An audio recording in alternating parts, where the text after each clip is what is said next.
a dawn of resplendent grace. Act I, the awakening.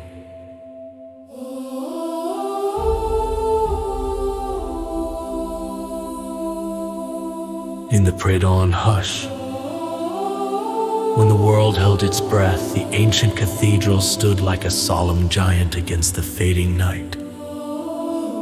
Its towering spires pierced the sky, reaching out to the heavens with a silent yearning. Inside, the cold stone bore witness to centuries of whispered prayers and souls seeking solace. Within these sacred walls, a solitary candle flickered hesitantly, casting uncertain shadows that danced along the vast nave here. In this sanctuary of silence, a young novice knelt, his eyes closed in contemplation. His name was Thomas, a seeker of light amidst shadows, a soul in search of redemption.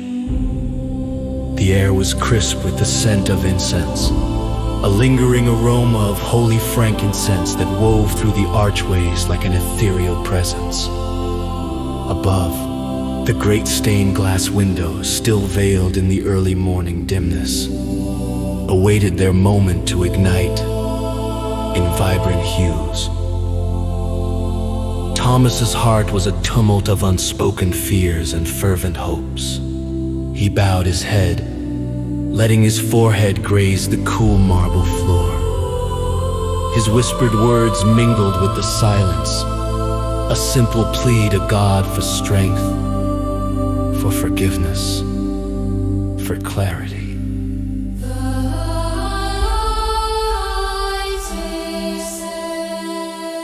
As the first glimmer of dawn crept across the horizon, a miraculous transformation began far above.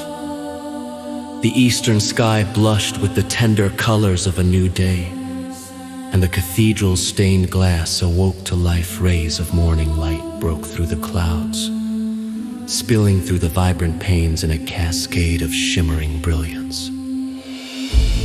Thomas felt the warmth upon his back, as if an invisible hand gently reassured him. He raised his eyes to the altar where the sun's glow had now gathered, illuminating the ancient crucifix in a halo of gold. Each color seemed to sing, a choir of light in symphony with the divine. The boy gazed in awe, feeling the knots of doubt within him begin to unfurl under the gentle persuasion of this celestial performance. It was as though the light itself carried whispers of grace, quiet and persistent, telling him that he was not alone, that the burden he carried could be shared with the divine.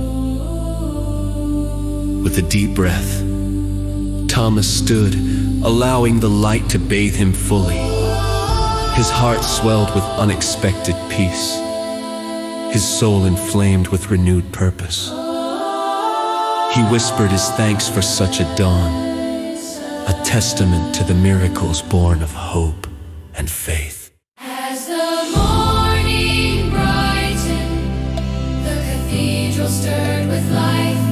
The heavy wooden doors creaked open, welcoming a trickle of parishioners seeking their own communion with God. They moved with reverence, their footsteps echoing softly, adding a human rhythm to the atmospheric symphony of light and prayer. As the morning brightened, the cathedral stirred with life. The heavy wooden doors creaked open, welcoming a trickle of parishioners seeking their own communion with God.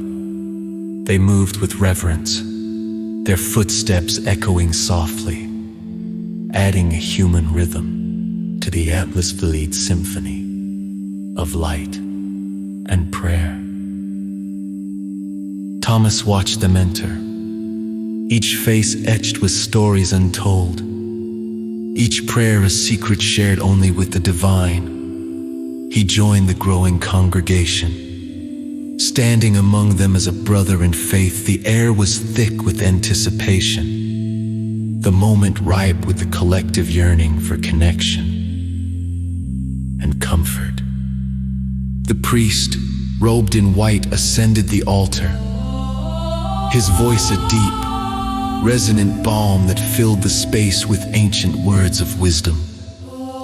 His homily spoke of the infinite cycle of death and rebirth, of despair and hope, of night giving way to day, a reflection of the very journey etched in Thomas's heart. Thomas closed his eyes once more, letting the words wash over him, grounding him in the reality of the perpetual dance between shadow and light.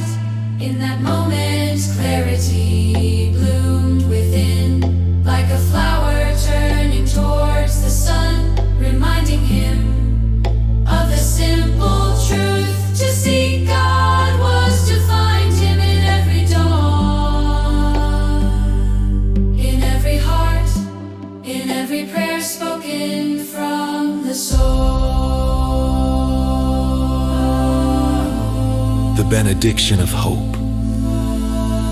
As the service concluded, the cathedral began to empty, each soul departing with a piece of the morning's grace tucked into their hearts. Thomas lingered, his heart reluctant to leave the embrace of this sacred place, his spirit buoyed by the renewal he'd found.